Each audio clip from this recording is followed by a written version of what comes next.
आज international media में 3 खबरें चर्चा में हैं। कोरोना का ओमिक्रॉन वेरिएंट, कजाकिस्तान में चल रहा प्रोटेस्ट और कैपिटल हिल दंगे की पहली बरसी। एक एक कर चर्चा करते हैं। Number 1, Omicron. ब्रिटेन में रोजाना 2 लाख से अधिक कोरोना संक्रमण के मामले सामने आ रहे हैं। संक्रमितों में डॉक्टर्स और हॉस्पिटल स्टाफ भी शामिल है। इस कमी से निपटने के लिए सरकार को सेना उतारनी पड़ी है। लंदन के अस्पतालों में 200 सैनिकों को तैनात किया गया है। इनमें से 40 डॉक्टर हैं। वे मरीजों का इलाज करेंगे, बाकी स्टॉक मेंटेन करने और व्यवस्था बनाए रखने में मदद करेंगे। ब्रिटिश अखबार द गार्डियन ने सुर्खी लगाई है, military deployed at London hospitals due to Omicron staff shortages.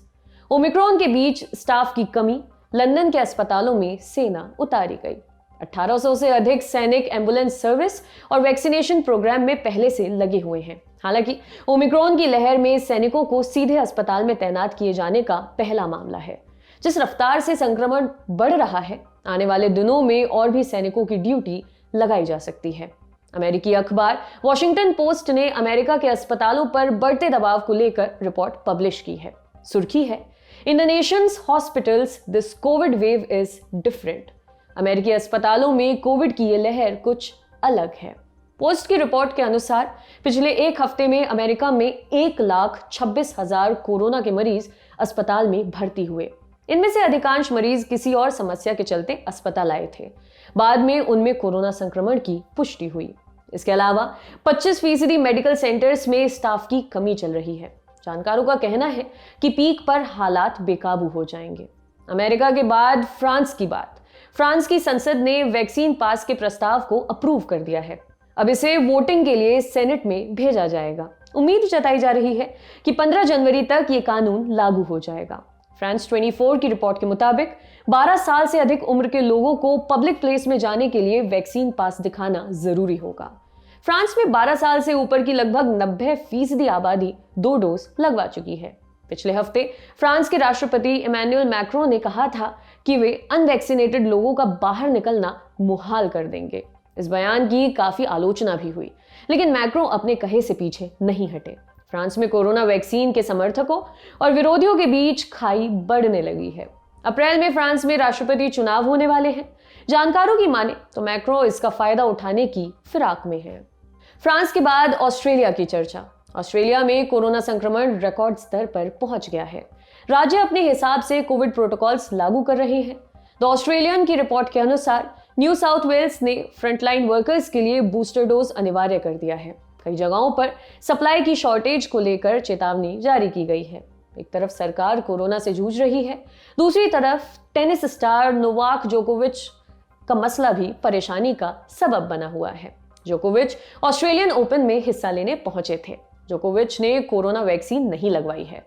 Tournament में शामिल होने के लिए वैक्सीन लगवाना अनिवार्य है। पहले तो उन्हें नियम में छूट दी गई। जब वो ऑस्ट्रेलिया पहुंचे तब उनका वीजा रद्द कर दिया गया। उन्हें एक होटल में रखा गया है। जोकोविच के फैंस उनके समर्थन में प्रोटेस्ट कर रहे हैं। ये मामला सर्बिया और ऑस्ट्रेलिया के बीच राजनीतिक मनमुटाव का रूप लेता जा रहा है। आज की दूसरी बड़ी सुर्खी कजाकिस्तान प्रोटेस्ट से जुड़ी है। कजाकिस्तान में 1 जनवरी को प्रोटेस्ट शुरू हुआ था। एलपीजी की बढ़ी कीमतों के विरोध में राष्ट्रपति तोकायेव ने पूरी कैबिनेट को बर्खास्त कर दिया था। फिर भी प्रोटेस्ट नहीं रुके तो उन्होंने रूस से मदद मांगी। हमने दुनियादारी में इस बारे में विस्तार से बात की थी। आपको उसका लिंक इस वीडियो के डिस्क्रिप्शन में मिल जाएगा। अभी तक हुए प्रदर्शनों में 18 पुलिस वालों के मारे जाने की खबर है। 2300 से अधिक प्रदर्शनकारियों को गिरफ्तार किया गया है। बड़ी संख्या में प्रदर्शनकारियों की हत्या की बात भी कही जा रही है। हालांकि इस बारे में आधिकारिक पुष्टि का इंतजार है। ताजा समाचार ये है कि रूस के नेतृत्व में पीस कीपिंग फोर्स कजाकिस्तान में दाखिल हो चुकी है। इस संकट ने रूस को मध्य एशिया में पकड़ मजबूत बनाने का मौका दे दिया है। मॉस्को टाइम्स ने सुर्खी लगाई है, Russia takes a gamble in Kazakhstan. Kazakhstan पर रूस का दांव। अब बताते हैं कि यह रिपोर्ट क्या कहती है। अगर रूस कजाकिस्तान में मामला संभाल लेता है तो वो अपना प्रभुत्व साबित करने में कामयाब हो जाएगा। रूस को सेंट्रल एशिया में बेलारूस की तरह का एक भरोसेमंद साझेदार मिल जाएगा। कजाकिस्तान पहले रूसी साम्राज्य और बाद में सोवियत संघ का हिस्सा रहा। सोवियत विघटन के बाद उसे आजादी मिल गई। हालांकि रूस कजाकिस्तान पर अपना दावा पेश करता रहा है। हालिया प्रोटेस्ट ने उसके सामने थाली परोस दी है। अब बात कि प्रोटेस्ट से बाकी दुनिया पर क्या असर पड़ा है। कजाकिस्तान दुनिया का सबसे बड़ा यूरेनियम उत्पादक देश है।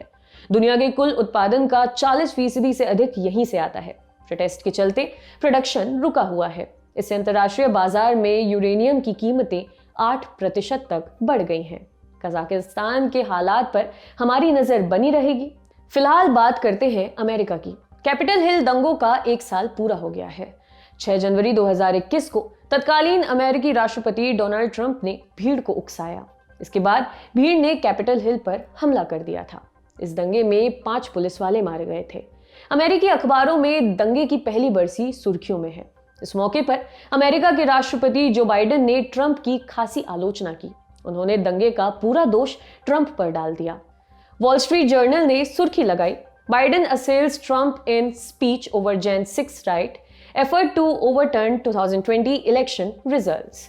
बाइडेन ने 6 जनवरी के दंगों, चुनावी नतीजों को पलटने की कोशिशों के लिए ट्रंप को लताड़ लगाई। न्यूयॉर्क टाइम्स ने अपने संपादकीय में लिखा, every day is Jan 6 now. इसमें कहा गया है कि कैपिटल हिल दंगे के बाद से हिंसा आम हो गई है। सरकारी अधिकारियों को डराया जाने लगा है।